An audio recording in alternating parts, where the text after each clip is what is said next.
And I want to thank you again, everyone, for coming tonight. This is one of the most important topics I can think of as we're getting ready to start back to school. And our attention is turning back to school and what's going to be happening with our teachers and our educators throughout the building, our children. And one of the most important things we know is understanding the education budget and what impact it will have on our center. Tonight, Alexandra Sirota is speaking with us. She is the executive director of the North Carolina Budget and Tax Center. I will tell you, if you have not used this resource, I encourage you to use it. It is a place I go to all the time to find out exactly what happened, what the impact is when they reduce the business tax, the corporate tax, what's that going to do to our overall funding?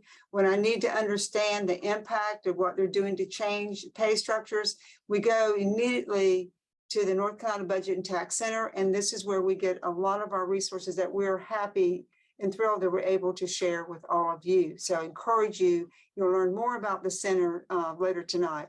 But why are we really here? This is a startling look at why this topic is so very important. Funding effort 49th in the United States, 42nd before the Great Recession. We're 39th in per pupil funding. We're 38th in the US.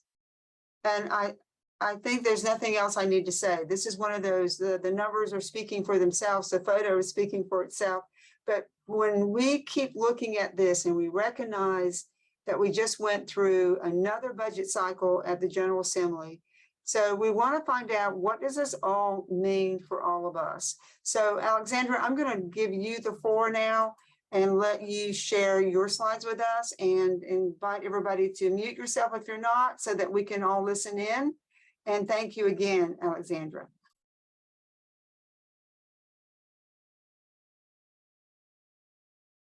Thank you. I'm really excited to be here with you all. As Yvonne said, I'm Alexandra Sirota, Executive Director of the North Carolina Budget and Tax Center.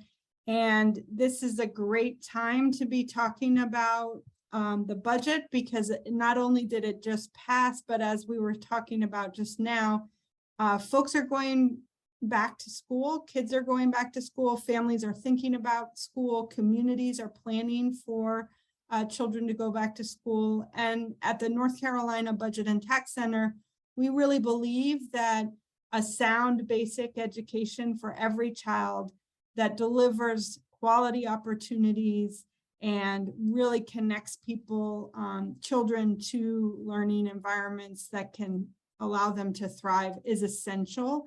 It is part of our public commitment to creating the kinds of communities where everybody can thrive. And so I'm really excited to partner with Public Schools First and to be part of this conversation with you all.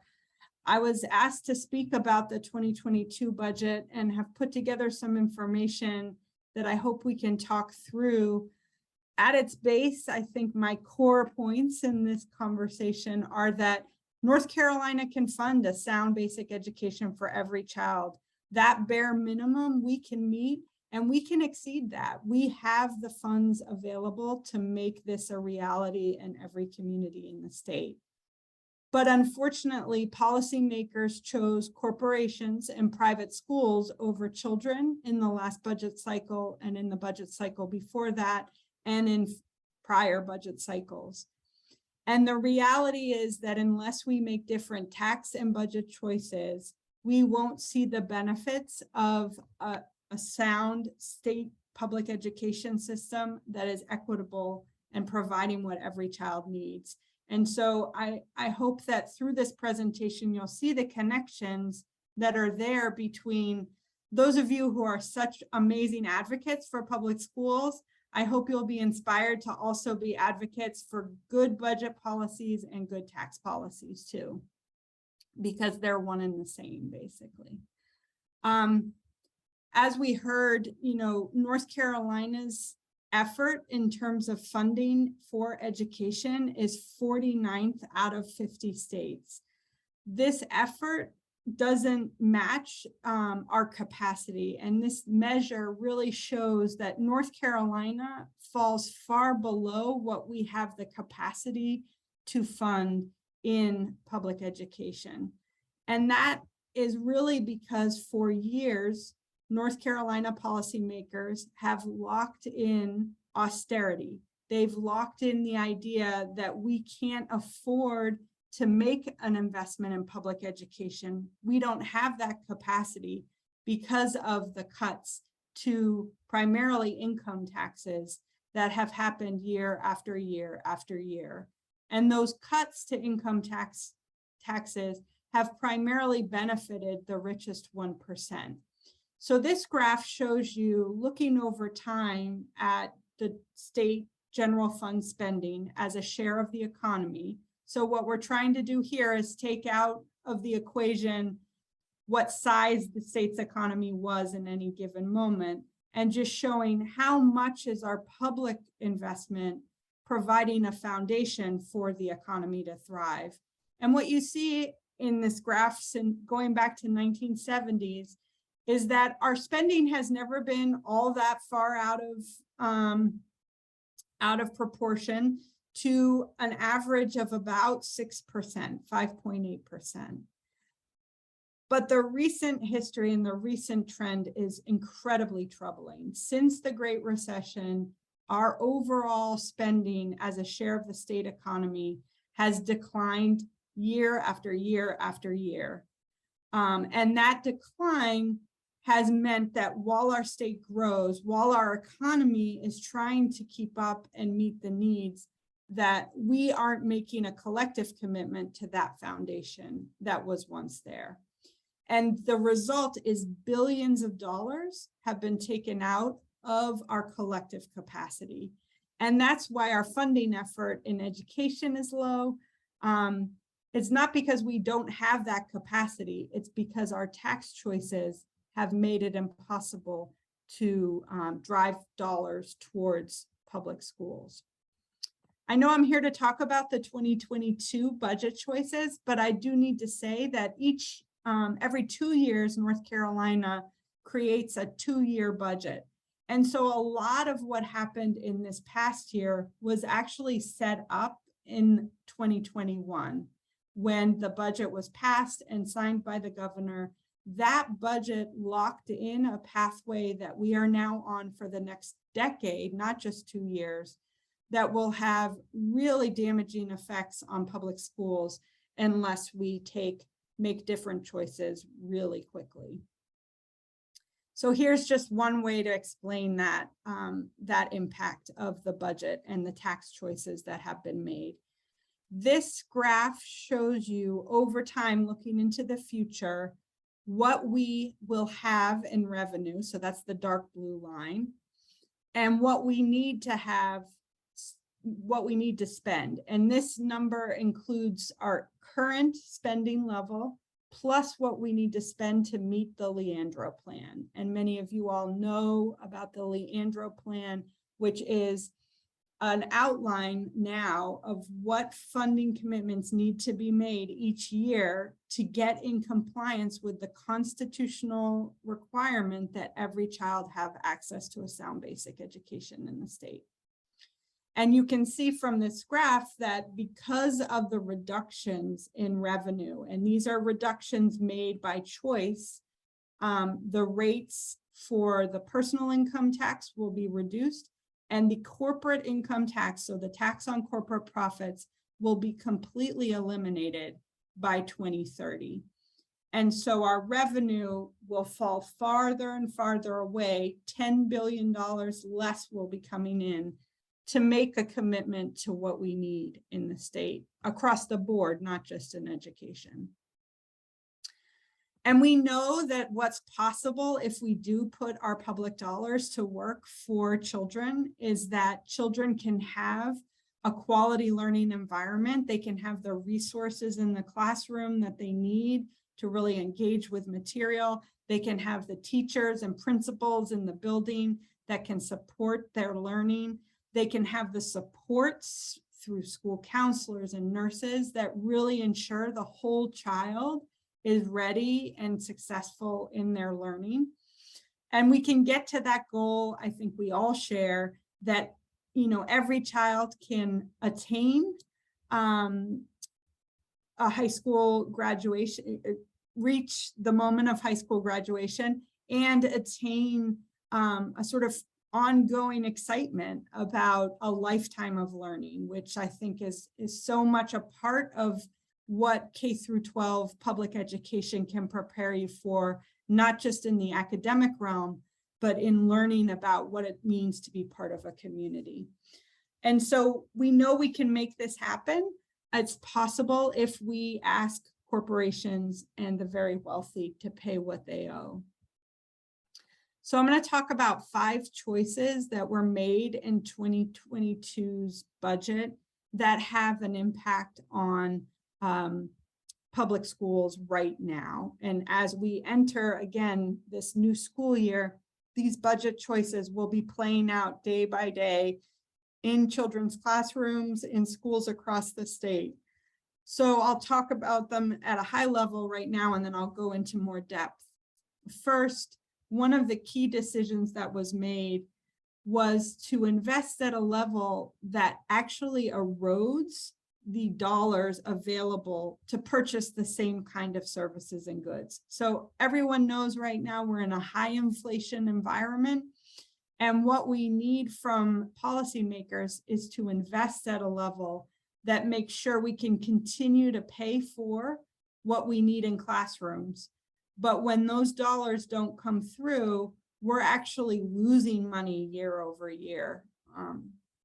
Second, we know that the average teacher pay raise isn't enough to keep up with the rising prices for very basic goods like food and gas and the other basics that folks need to get by. We also know that the average teacher pay raise is not going to allow us to catch up to other states that are quickly moving ahead of us in North Carolina. The third choice in the 2022 budget was not to fully fund the Leandro plan. The fourth decision in the 2022 budget was to shift the way in which principal pay would be calculated to be based on 1 year of test scores and a year during the pandemic, when we all know that learning loss was such a challenge.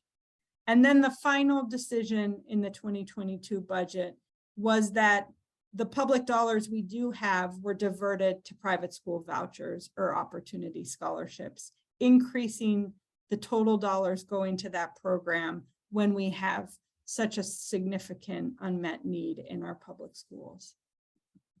So I'm going to take each of these to give you all a little bit more data behind them. But this is a graph just showing you when we look at the real change from last year to this year in the appropriation that the state made for different areas of the budget. You see that once we adjust for the rising cost of goods and services, that education actually got $360 million less in purchasing power than they had last year. And that has a huge impact, again, on what's possible for public schools to secure in the market. And they are, public institutions are trying to retain staff, keep them in the schools, in the classroom. They are needing to purchase materials, supplies, technology in the market. And so their purchasing power is eroding under this decision. I talked about the impact of the rising price of goods and services on as compared to pay. And we know across the board that many workers in North Carolina are just not seeing their wages grow fast enough to keep up with the rising costs of the basics. And when that happens, people are squeezed and face very difficult choices between food and housing, gas and healthcare. In this case, North Carolina's, the proposed average pay raise of 4% falls far short of the year-over-year growth in goods and services. Inflation is tracking at about 9% at this point. And as I mentioned, this pay raise is happening at the same time as other states are moving forward with pay plans that are increasing the salary rates and the supports, additional income supports to teachers. And so we're, again, one of the most startling data points that came out yesterday from the Economic Policy Institute is that teachers, when in North Carolina, when compared to similarly educated workers in other fields, have a pay penalty of about 23%.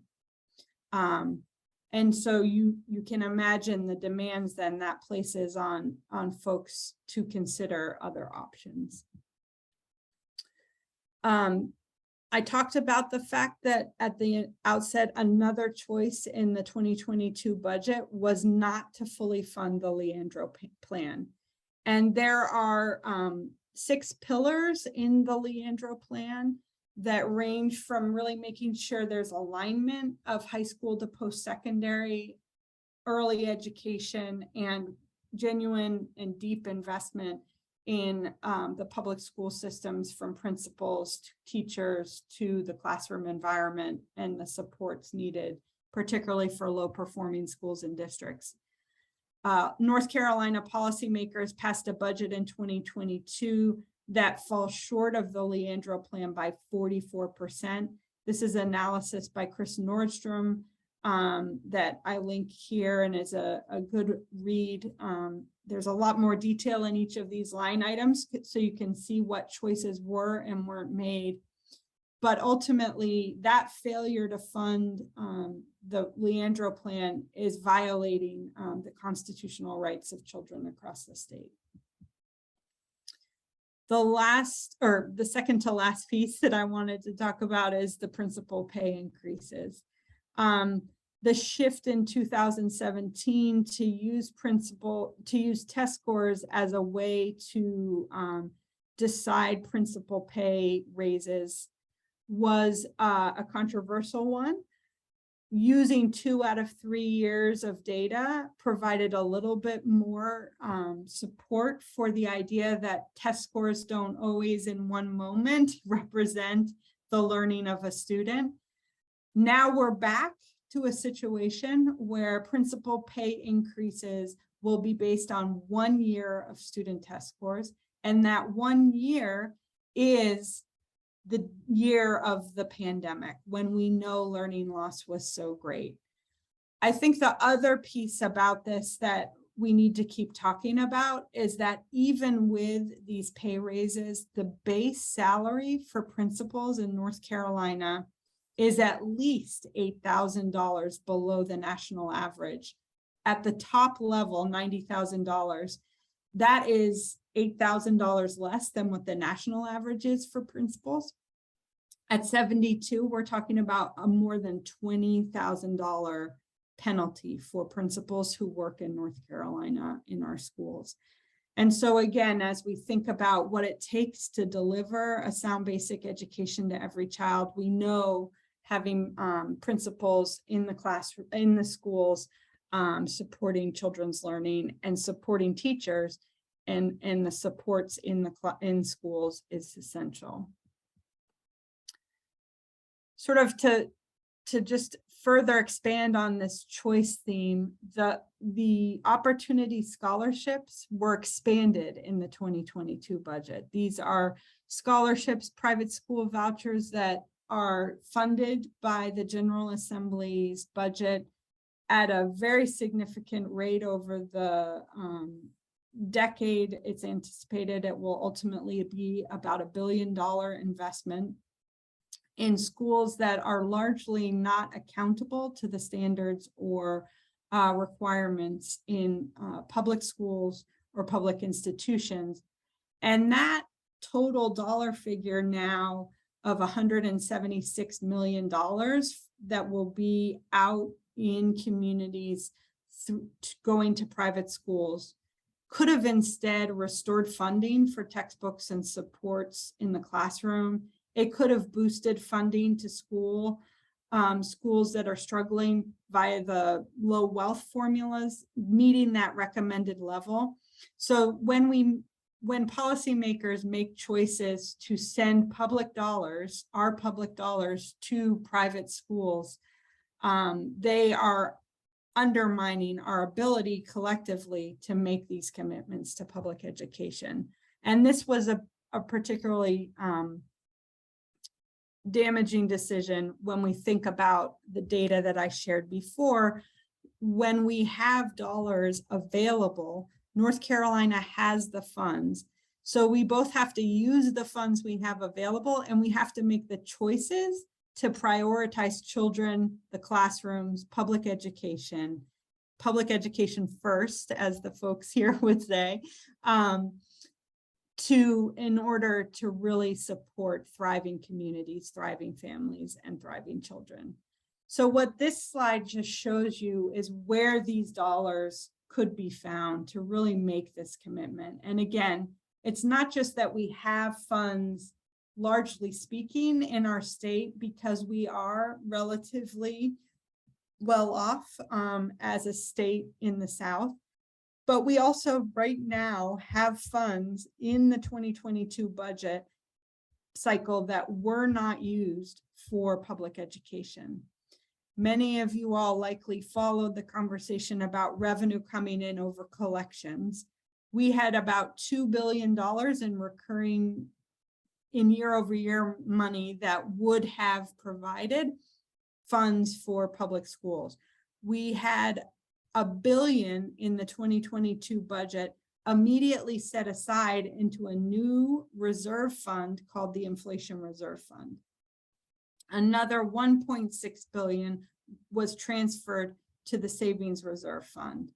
And then, as I mentioned, in this year alone, $1.6 billion will not be collected in personal income tax because of the rate reduction. And North Carolina's rate is already low, it's already flat.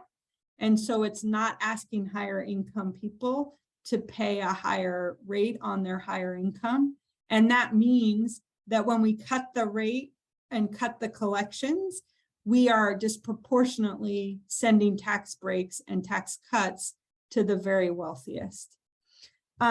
So that's just in this year. But then, like I said at the beginning, you look over the decade, and there is $1 billion over the next decade that will be gone from our collective capacity, because North Carolina will bring the corporate income tax rate to 0, and will stop asking profitable corporations to pay what they owe in our state for the benefits and the infrastructure that really supports strong business over time. So I think any one of those choices could have gotten us to fully funding Leandro.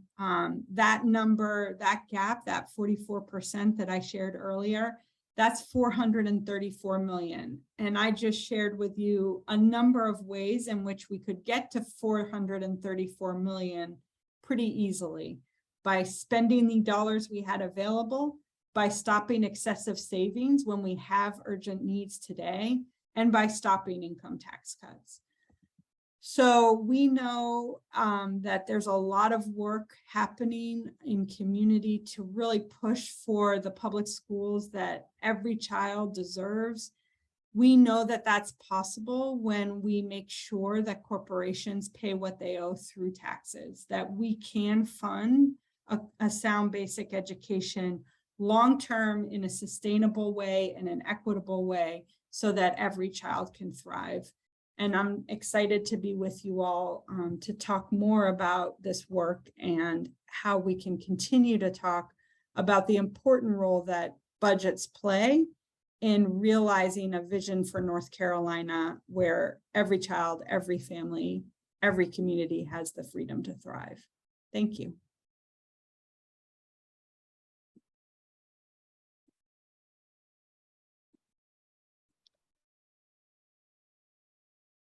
Thank you, Alexandra. This is Heather Coons. I'm going to jump in with a few questions that came up through the chat. And if others want to just jump in after that, or just, we can have a dynamic conversation right now. Just jump in with your question as you think of it. If I don't bring it in from the chat, or you just want to jump in. So one of the first questions came from early on, and I think was related to how they calculate funding effort. And correct me if I'm interpreting this, Tom, but the question was, are opportunity scholarships included in the charts of state education funding? So when they're calculating funding effort, does that opportunity scholarship money go into the education effort calculation? I can confirm that last point, but I am pretty sure that it would, because what the national groups are doing is pulling national level data on the public education budget. So I do think that it will include any line item within the public education budget, including opportunity scholarships. The funding effort is calculated as a comparison of state spending relative to state GDP. And again, the idea there is GDP gives us a measure at the state level of the wealth or economic activity in the state. And so by comparing these numbers, we're able to say, given what the state has in terms of economic activity, what level of effort are they making to drive those dollars? What share of those dollars to public schools? And the report, which I'm happy to share a link to in the follow-up materials, is from the Education Law Center, and the last data is from 2021, so it's a little bit dated. But I think it's important to note that the number our ranking has been going down. So pre-recession, we were at about 42, I think, among states. Now we're at 49.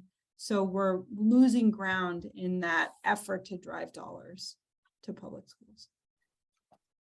Okay. Wow.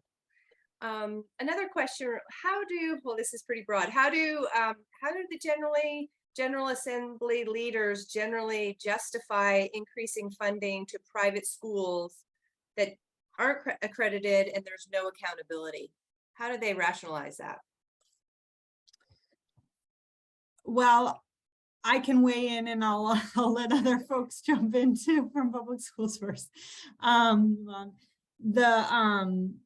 I think the conversation is often about choice, right? That's the language that gets presented, that people should have a choice. And I think over time, what we've seen is that the choice, even with the opportunity scholarship, isn't available to every child. So there's problems with access even within that. And there's been more oversight of the program and more documentation that has helped to uncover what exactly is happening in the program. So we know it doesn't fully draw down the dollars allocated in a given year. We've learned about some of the accountability issues and some of the discrimination that can happen in these schools. But I think the justification is that idea of choice. And I don't know, Yvonne, if you want to weigh in more.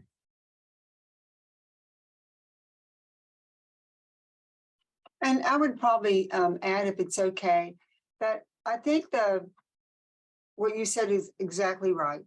But I think that there's a fundamental difference in how some people view public education as a public good, and how how other folks believe that it is not constitutionally required. We believe that the North Carolina Constitution does require that every child receive a free basic education. And therefore, we feel like one unified system of public schooling is the strongest, most effective way to do that, and not just effective academically or organizationally, but that results also in taxing, right? So you have one superintendent of public schools in Wake County, as an example, instead of several systems. Right now, we have a voucher programs in individual private schools. paying for administrators. We have charter schools, we're paying for administrators, and we have public schools. So, and we have separate boards now that are funded by state government, and they cost money to run the Office of Non-Public Schools, to run the Office of Charter Schools. So, you know, it's a fundamental philosophical and legal question that comes up often. So we believe that the most effective way to provide public education, to provide that constitutional requirement, is to have one unified system of public schools. Others disagree with that. The majority of the majority leadership in the General Assembly disagree with that. And they feel like they should use every aspect under the law to allow people to choose other avenues.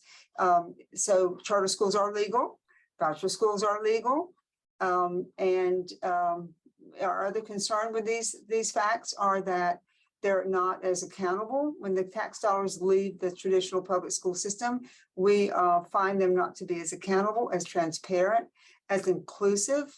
And we find that basically that charter schools are still segregating by race and income. And that in private schools, we don't actually know what's going on because we don't have any information from private schools in terms of how they're spending the dollars. At least in charter schools, you do have an opportunity to do that. They have to take the state test. We do have some fiscal accountability. They do have to follow some rules in terms of the number of days that kids are in school. While they have a lot of flexibility, there are some core things that are at least we can see what's going on. Thanks, Yvonne. Just to add to that, we have a comment that are people aware that public school special ed staff have to test and write IEPs for private school students to get vouchers? I'm sure people do not know that. And then on top of your regular underpaid jobs. I don't know if you want to elaborate on that at all, Elizabeth. Elizabeth Hurt submitted that, but I think that's something most people have no idea. So I have never heard that. I would like to hear a little bit more about it. Yes, I work for CMS and Charlotte Mecklenburg Schools. And depending on where an individual's home school is, that home school is responsible for providing testing and the paperwork when a parent wants to apply for a voucher. And to get a voucher, they need the eligibility paperwork. And so they will contact us and tell us that they've got deadlines they want us to meet. And there's lots of bureaucracy involved in this. And this is on top of our regular jobs that we have to provide these services for. I don't know if it's per school system, but at least in Charlotte, we do the testing and do all the paperwork. Well, you know, that is remarkable. I've never heard that. I would say, I guess this is related to in somewhat okay, and that children who need special education services by law are protected in that they are allowed to be tested and to be given appropriate placement information. Now that's a good thing, right? That's a good thing. And that money for kids basically comes through the public school system.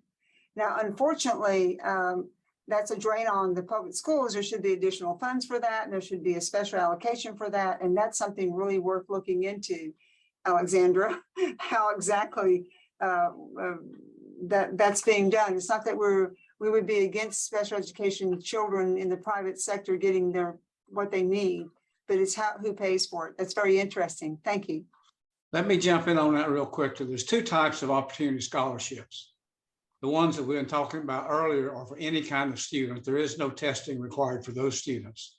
If it's an exceptional child that's talking about, there are special scholarships for those, and that's when the IEP and stuff has to be done before they can apply for the scholarship. So that's two separate issues. Yeah, and I want to. Oh, go ahead. I just want to add in that schools do not have to accept both types of scholarships.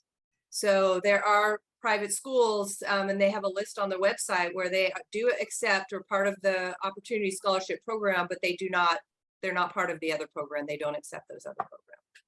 Yeah, Well, most of the privates do not accept the EC scholarships. Right. It's just schools that are set up specifically for that purpose usually. Well, now, I'm so happy to see you here, James. You could teach the webinar yourself for all your knowledge and experience and advocacy for public education. So thank you for being here.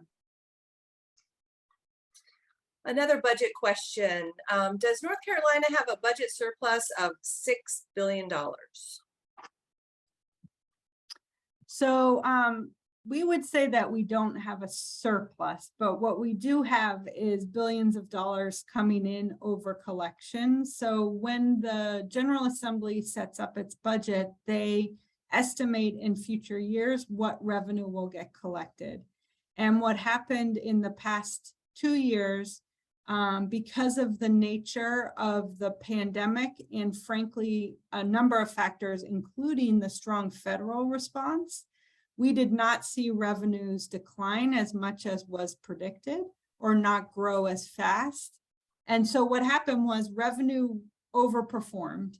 And when you look at the breakdown of why it was overperforming, corporations were incredibly profitable.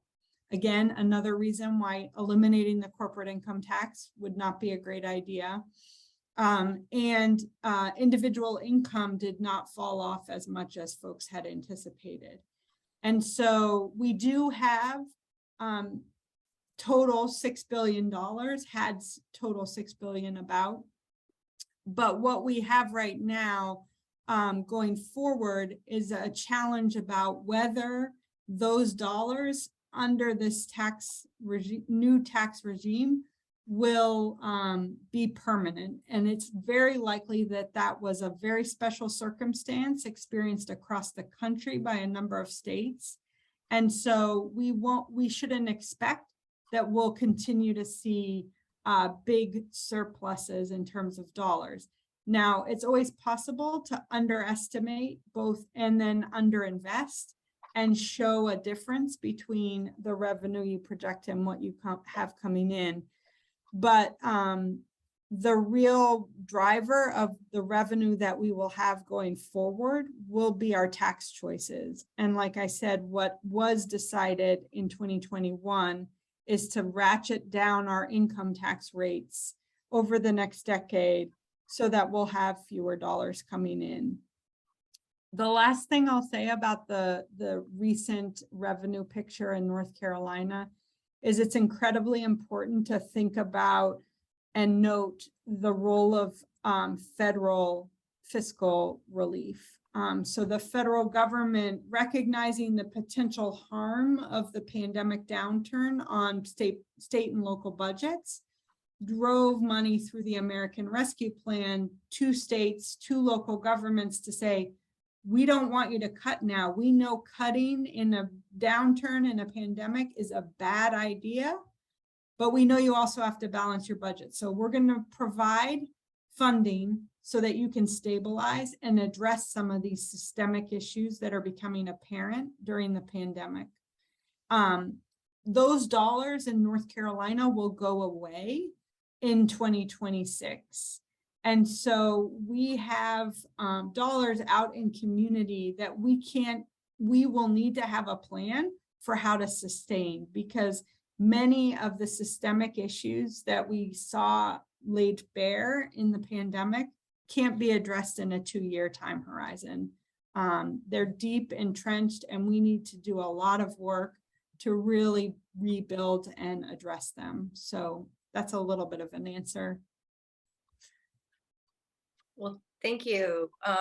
Related to the investment question here, did the state Supreme Court decide that the $1.7 billion Leander decision back in the 90s was valid? They did, for sure. And why hasn't education improved since then? And then just on a related note, the same person said that in Buncombe County, there's a school board question or issue surfaced here. In Buncombe County, school board members get $250 to $350 monthly and got the first raise in 33 years, but most school boards are volunteers. And how are they equipped or trained to manage the millions of dollars allocated by the state? So the Leandra question, and then the school board funding question. So you're right about the state Supreme Court, and part of the reason that we haven't seen a change in education is because we haven't actually fully funded the plan in any year since then. And that's really why there are still court cases, including through this month, at the end of the month, another conversation and decision by the court to figure out how to deal with the fact that the state is not complying with this plan. So I think that's the reason why we haven't seen education improve. I also think, one of the things when we are stuck in a conversation about a sound basic education, we're also missing the chance to have a conversation about what children need broadly to thrive. And that really requires beyond the bare minimum that the Leandro plan establishes. And we need to be having that conversation more and be thinking about how to adapt to what is clearly a very changed environment from the 1990s. What our classrooms need to be prepared to deliver is different. And we need to, be on top of that if we want to be truly supportive of children's success. In terms of the local board, one thing I'll just be very clear, I'm not a deep expert in school boards or all of the details of education policy. And so, but I will say one of the things that I'm really excited about in this moment is that there are a lot of local elected leaders who are getting support to do more strategic thinking about what do we do when dollars come in? How do we plan for that? How do we put together a plan for health equity, education equity? We're starting to see those across the state, really across the country, in part prompted by the American Rescue Plan. And I think, that is one way in which we'll begin to see some really formal and informal ways that local electeds are getting trained in how to really move dollars to need. And one thing I'll just say as a side note to that is one thing we see as really critical in those decision processes is community input. I didn't talk about this when I talked about the 2022 budget, which now I'm thinking, ooh, big omission here. I've looked at the budget, followed the budget process at the state level for a dozen years now. And this was one of the least transparent budget processes I've ever seen in terms of the number being determined before a full assessment of needs was taken, before community input could be gathered, a very limited role for anyone outside of really high-level leadership in the majority party. And so you really saw a process that moved so quickly without the ability for debate, amendment, changes, determining how billions of dollars were going to go to communities. And that was, again, one thing that I think as we see local communities think about the dollars coming in, being sure that's an inclusive process and being sure that community has input there is going to be so critical, not only to what decisions get made and whether those decisions have impact, but also to our collective understanding that our public dollars can do great things in the state.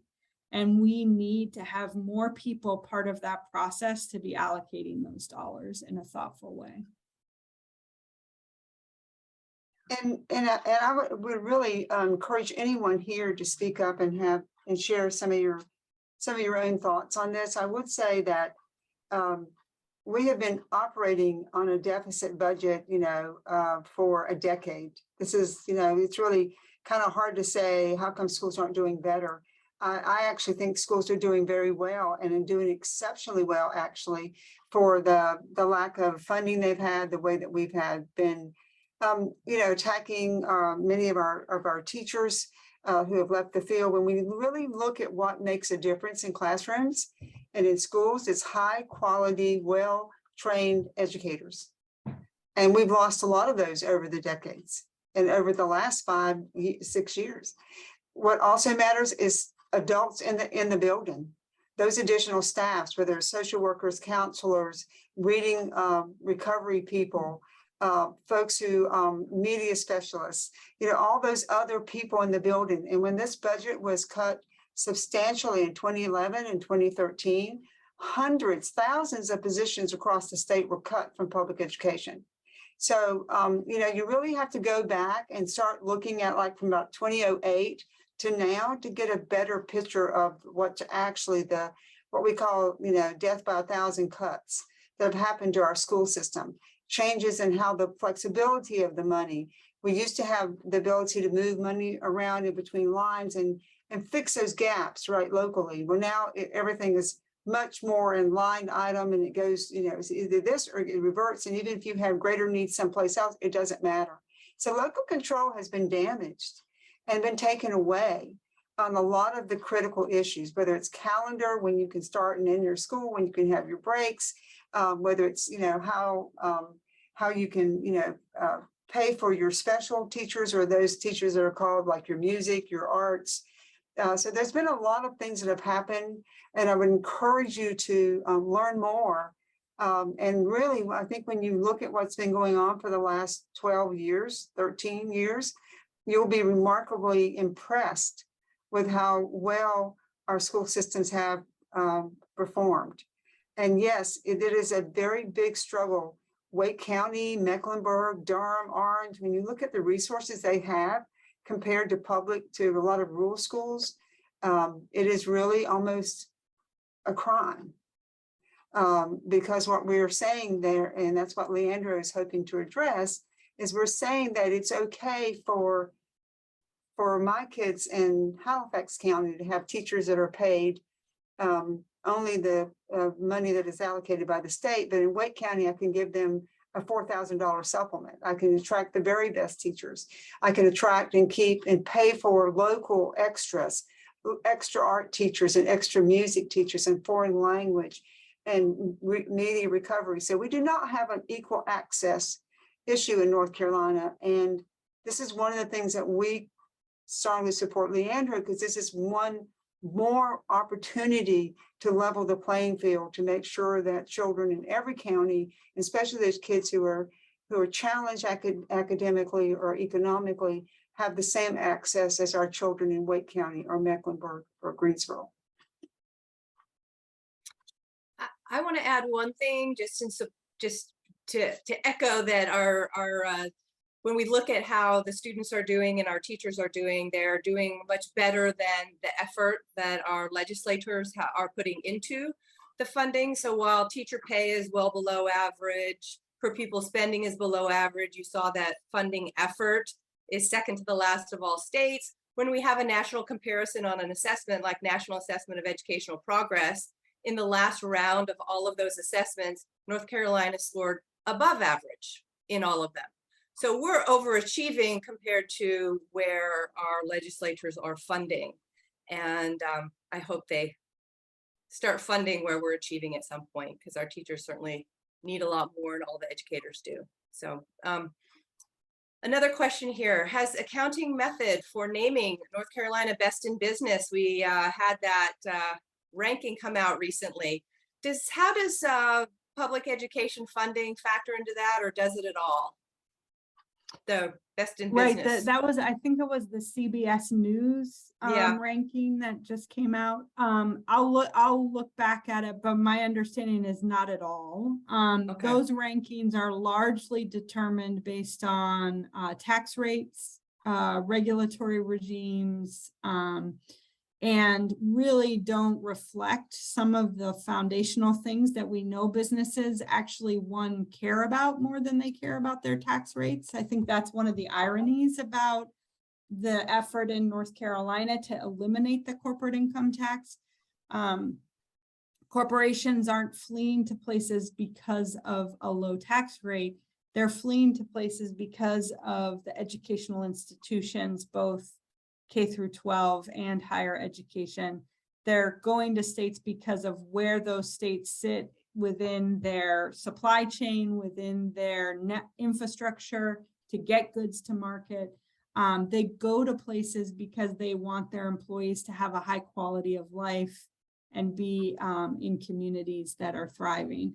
So we know that from the research when you actually talk to corporations, but there is absolutely in these rankings of business climate, a bias towards very much reducing the costs for business and reducing the contributions that business will make to supporting the communities that help them be profitable. Okay, just a logistics question. Will we be sending out, or will all this information be printable? Or will we send out all the slides? We forgot to mention that earlier. I'm happy to share the slides. I'm also happy to share other materials that we've talked about. And I'm always available as well if you want to reach out about any particular item. Well, Okay. and anything that you send us, Alexandra, you would like to release, when we send a follow-up email after this, thanking you for attending and blah, blah, blah, and we will include any links or information that she wants to share. And we'll talk a little bit at the end. Also, this recording will be on YouTube if you want to go back and share it or look at it. And I hope you will share it with a lot of folks. And so you'll be able to go back and catch something you missed that way as well. It'll take us about 2 days and then it'll be up on YouTube. Another question. Was master's pay reinstated with this budget? No. No. But it was, there was a consideration of a merit-based pay, but it would never made it into the final budget. Okay. Let's see. What can we do to address the principal pay problem? And do you know about how many principals will the state lose or projected to have reduced salaries given, starting in January? So I think the current estimate that I've seen is 17%. That's not a figure that I worked to create. So, but I think there is some question about what is the actual impact. And I think also folks are waiting to see what the test scores really show. Mm-hmm. But 17% and a potential loss of up to $18,000 is what I've seen. So that doesn't tell you how many folks are going to leave that career path, but this is one of those things where I think the work right now is to think about what can we do in the near term to reconsider this short-sighted decision that will go into place next year. And we don't know if it'll be indefinite. So the shift to 1 year, really understanding and unpacking, not to use the title of this talk, but unpacking what will that mean in the long term to go from 2 to 1 year. There could be differences of impact, but for right now, as we're working to retain principals in schools, it's incumbent in the next few months as the legislature returns each month to begin to get them really reconsidering that decision. Yeah. And that But is I think you're more likely to say principals jump into other states because everyone around us is paying considerably higher. I actually have principals right now who would make more on the teacher salary schedule than they make on the principal salary schedule. Yeah. Wow. Wow. Yeah. So how can we best advocate for making a change over the next few months, or I mean, immediately? The legislators are coming back. What is the most effective way? And everyone jump in with ideas here. There was another question in the chat about what can be done to advocate for the unified system of public education, for principals, and then is there data to support that this approach would be beneficial? So ideas, everybody. I mean, I'll just jump in really quickly and say they have scheduled to come back every month for at least a few days. And, you know, the more this issue and the issue of public education becomes front and center, the more important it will be for them to show that they're acting in some way. And I think that sort of public outcry is a really essential part of the conversation. So often in the work I've done over the years, it's sometimes it's hard to really trace and connect the line between a state budget decision and what it means in people's everyday lives. This example of the principal pay, the example of what's happening in classrooms, these are very concrete examples that a lot of people in North Carolina can see in their everyday lives. So I think it's an incredible opportunity to bring those concrete ways this is harming our state forward and really push for action in the near term. Everyone just needs to yell real loud. It is an election year, and based on that, they might do something. The North Carolina Association of School Administrators does have a proposal that's been presented, which would at least do away with any possibility of a decrease in the second half of the year. But this whole way that we pay principals in North Carolina is ridiculous. I've been saying that for years. Of course, it's based upon the idea that if we reward them, they'll do better. They're working as hard as they know how to work. And when you look at meeting growth and exceeding growth and those kind of things, it's a perfect correlation to poverty. The schools where it happens every year is where there's plenty of money, the families are wealthy, the kids come to school, all kinds of experiences. And you go to the low wealth systems where there's lots of poverty, and they invariably do not meet growth, exceed growth. So just saying to them, we'll reward you if you get it, does not work in most cases. And I do think it's worth, I hope it's worth just a minute of addition to add there to what James is saying. You know, I looked at one of the principals, I looked at some of the principals in about 10 counties yesterday in different schools, and many of our schools, especially high school principals, are basically CEO of a company.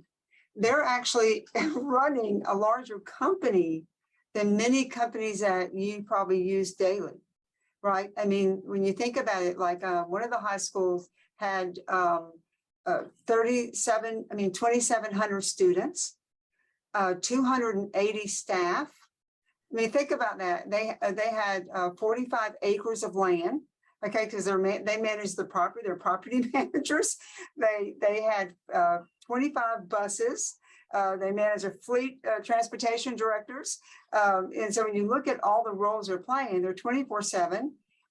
They're the ones that get called if the alarm goes off or the lights don't work or nobody can find the bus key. So they work 24/7 and they wear about 15 hats. And we don't even pay them as much money as we pay someone who runs a small business. So I agree with James is that we've just underestimated the value of these people. And not to mention, all of you may have had experiences in a job outside of the home. You know that the boss sets the tone. The boss sets the tone for the work ethic, for what gets done, for the values, for what happens in that school. So we want the most qualified, the most educated and competent people setting that tone, leading the charge, so to speak, mentoring the teachers, interacting with parents, you know, setting role examples for students. It's just an extremely complicated job and one that's getting really hard to get good candidates to apply for. I've never seen a good school without a good principal. There you go. Well, so a related comment or question in the chat is which really relates to how to most effectively narrow the focus of the outcry. Which legislative body within the NCGA or which committees will have the most impact out of all the separate bodies? So what's the best place to focus the energy in terms of contacting people or raising an outcry? Republicans in both the House and the Senate. Democrats have no say in it. Okay. And I'm not saying that as a political statement. It's just a reality of where you need to put your efforts. It doesn't even matter. Some of the Democrats might agree with the Republicans. That doesn't matter either. The votes That's are right. in the majority's hands. Mhm. And I would narrow even further, because I think particularly in these short meetings where they're coming back for a few days each month, the agenda is really getting set by the Speaker and the Senate President. Absolutely. About what comes up. So those are two key leaders who are really setting the stage for whatever will be part of the conversation when folks come That's back. absolutely correct. So if they won't bring up principal pay, is there any other way that other legislators can get it on the floor? This was in the chat too. So if they're, or can they completely stonewall it? They stonewall it. They send it to Rules Committee where it dies. One thing I think that someone suggested me today, who is a Republican member of the House who is really wanting to fix this, basically suggested that we might even ask the General Assembly leadership to put a moratorium on this decision, delay it for a year, do a little bit more study. Don't, put this punitive pay in place this year. And so I think that's also a softball approach that it might be worth it. Maybe we don't have the right answer right now for what to do about restructuring principal pay, but we do know that this plan is not going to be effective, and it's going to have very awful outcomes for principals. And again, I dare say that it will happen. The most negative consequences will not be in our urban areas where there are other amenities that attract principals and other supplemental pay opportunities. I think we will see that it will impact our rural, less robustly funded counties. And again, this undermines our ethical obligation to every child in this state.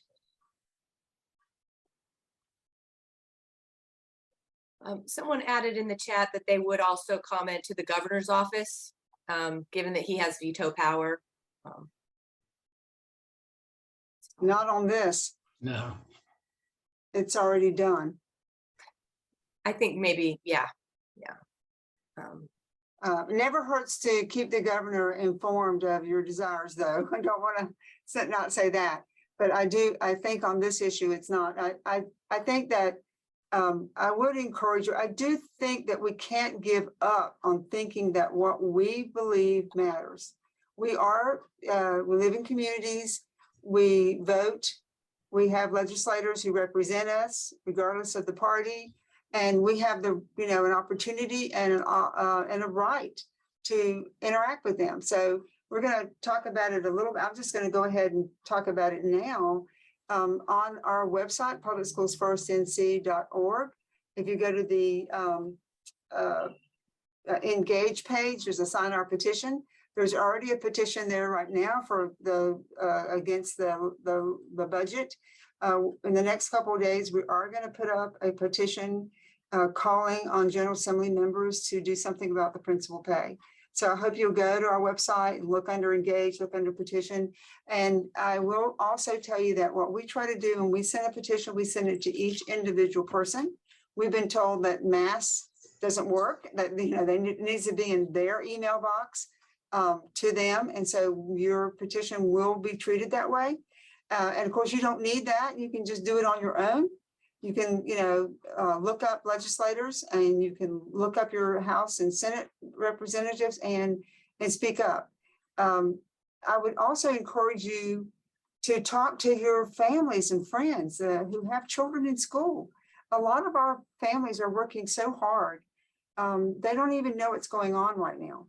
You know, we're engaged. The fact that you're here is you're engaged in this issue.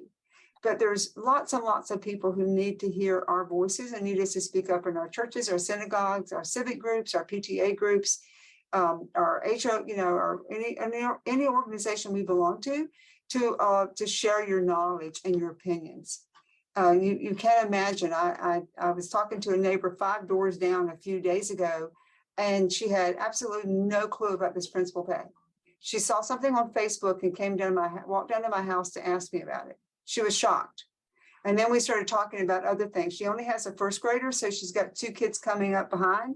So this is a new engaged person. So engage your friends and your families and your neighbors. So Heather, are we about the end of our questions here? No, I'm going through them. There's a number of them here. Someone asked about homeschoolers, whether it's true that although that the homeschoolers don't get money, public money, that they are still allowed to attend and participate in arts and sports programs. And then I also had a question. I was just wondering, Alexandra, if you'd talk a little bit more about the Savings Reserve Fund and how high or low it is and why our General Assembly put 1.6 billion into it. But I wanted to get to the homeschooler question. I thought maybe some people in the group would know the answer to that about attending arts and sports programs and such. That's a local decision. The state did take action a few years back to allow it, but the local boards can have local policies dealing with it. Most will allow athletics because that's kind of an extra thing, and if those kids might actually help you win a game or something, so that's not so egregious. But having them come in usually for classes and stuff like that, most systems do not allow that. That's right. That's my understanding as well. I know that many of them come and use the library, check out books, things like that. Mm-hmm. Okay. But you know, I think remember though that every time somebody leaves with a charter school or a voucher, they're taking money from the traditional public school system. And someone says, well, that's less kids they have to educate, but unfortunately it doesn't work that way, because even if you pull out, you know, 2 from 3rd grade and 5 from 5th grade and 4 from this class and 8 from that, the public school has to still have a principal and a bus driver and a lunchroom and a librarian. So the cost savings are not there. And it actually undermines and often results in them having less staff in the building and only few children less. So the economy of scales just does not work out. And then, you know, again, for the taxpayer alone, the taxpayers who have been funding our public education system should really be concerned about how we're spending money on these opportunity scholarships, these school vouchers, when they're, you know, the cumulative amount now is close to what, $1 billion over the last years. And we have absolutely no proof one way or the other as to how effective that money is being spent. The public school system and the charter schools of their student performance data is public. So you can see it. And you can judge how you think it's effective or not.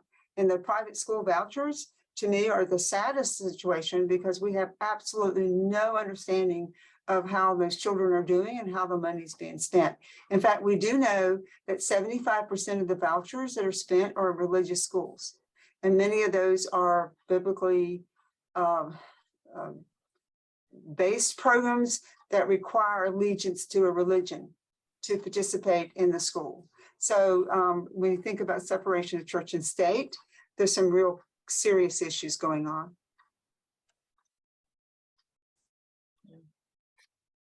We have do you want to address the savings, Alexandra, about that? What's going on there? Why would they put more money into the Savings Reserve Fund? That's a lot of money, 1.6 billion. It's a lot of money. So there's actually 3 billion in there now. And the reason that they're putting funds in is really to put aside funds for future emergencies, which is great, but it's also to hold spending down. The fact is our tax code was generating revenue that would have allowed them to replace the cuts that were necessary in the Great Recession, or necessary in the Great Recession. And so the savings reserve policy changed in recent years, where now off the top, when revenue gets calculated, they allocate a certain percentage to the savings reserve, which is basically the state savings account. What the General Assembly has done recently is go beyond that statutory requirement and put even more in savings. And the problem with that is that, yes, we need to have a good safety there in place if reductions or emergencies or major events happen. But two things about that. One, we have an emergency right now. We have challenges right now where those dollars could actually smooth the chances of us not facing future crises, but instead we're putting it aside.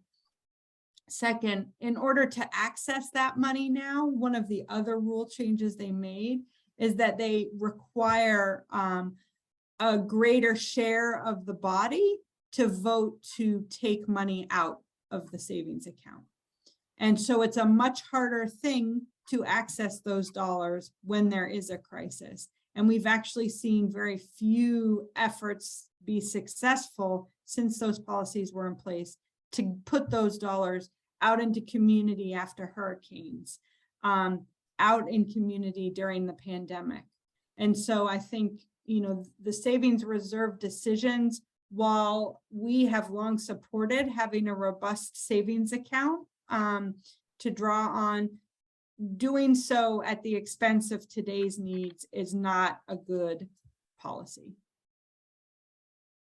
Okay. One thing I would add to that is there's some really simple things to think about. We have a waiting list for the North Carolina pre-K program. This is a program that's been proven over and over again to be effective to help kids start school ready for kindergarten and more prepared for success. We still have thousands of kids on waiting lists. So what are we waiting for, right? Why wouldn't we want to spend that money on these kids now instead of spending it in remediation later? We have a situation, we know that we need school psychologists. We talked about the big need for testing our kids and making sure they have the IEP support they need. And the recommendation is one psychologist for every 500 students. And we have like one psychologist for every 2,500 students in North Carolina. We can go through and look at the fact that we took teacher assistants out of the K-5. We used to, when my kids came through school, every K-5 school had a teacher assistant, every classroom. So no, we don't have those resources, those adults in the classroom, in the school helping out. So we can go through just a long list, Alexandra, of things that could be spent now to improve the education opportunities of the children now, to make them have a healthier future. And we're putting it in a overstuffed savings account, and not allowing the children who need these services right now for mental health or for remediation or help with reading, or who need pre-K or who need lunches and breakfasts, kids who need more resources in their classrooms. We're cheating our children right now and making them have a bare bones education when it's not necessary.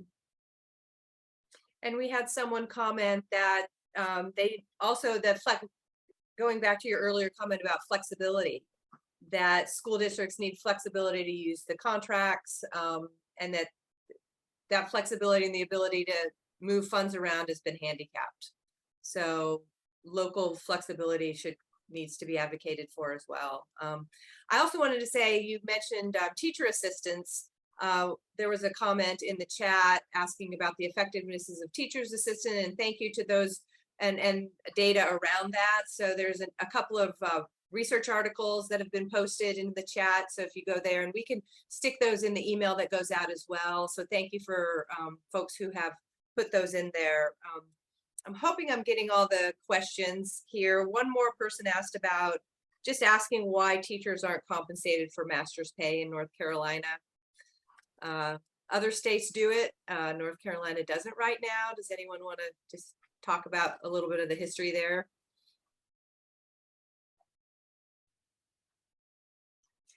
Well, the General Assembly majority decided that that was not necessary to be an effective teacher, that you did not need anything but an undergraduate degree.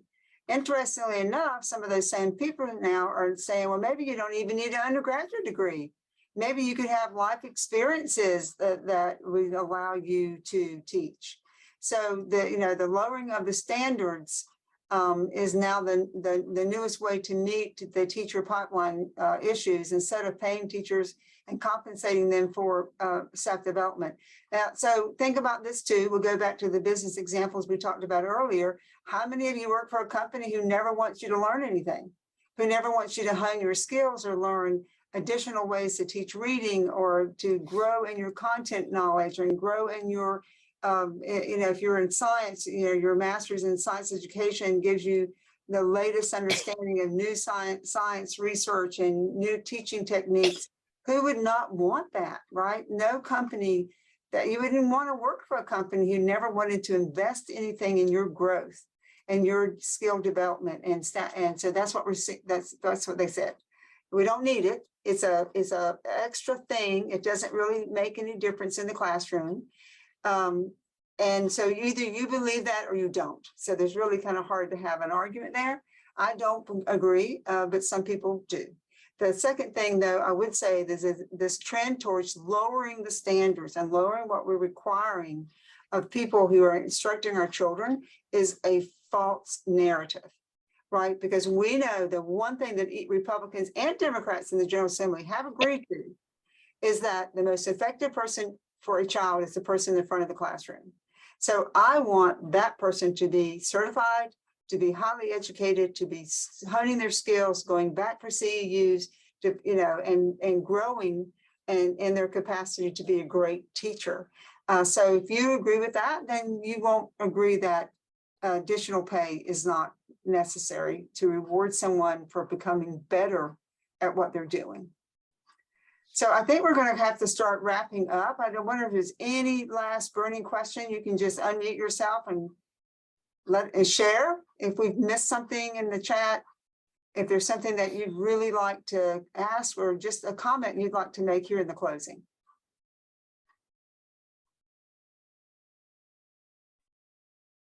I would like to know what the raise is going to be for retired educators, if anybody knows. Unfortunately, I don't have that to hand at the moment, but I can circle back with that information, definitely. Okay. Yeah, I'm trying to remember myself. They got a cost of living this year, but it wasn't exactly what they wanted.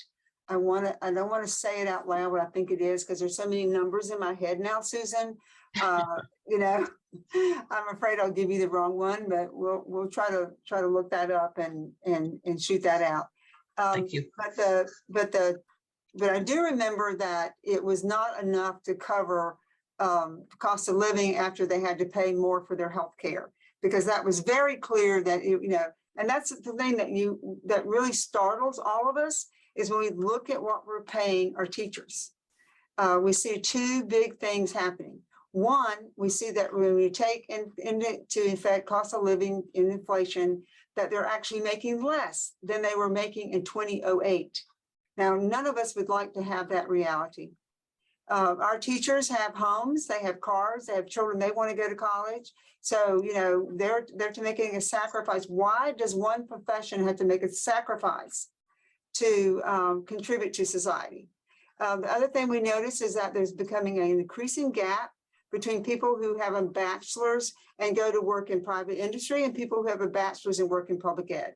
Okay, that gap is growing, growing, growing. Again, how fair is that? The most important people for most of us in our lives were our teachers, and most important people to our children, our nephews, our nieces, our grandchildren are their teachers. And, so why are we putting them at a second tier, second class employees? This is just unconscionable, and we just need to do something. We need to speak up and to complain. So I'm going to go ahead and wrap us up here and just say a few things in closing. Again, I did mention to you that there's our website. I do hope you'll go and visit our website. We work very hard on it. We're a small group of folks. The website went the wrong way, y'all. Excuse me. My mouse just jumped around. It's time to go to bed. Yvonne, I want you to look at our page. We do have some petitions there. We encourage you to be involved in it.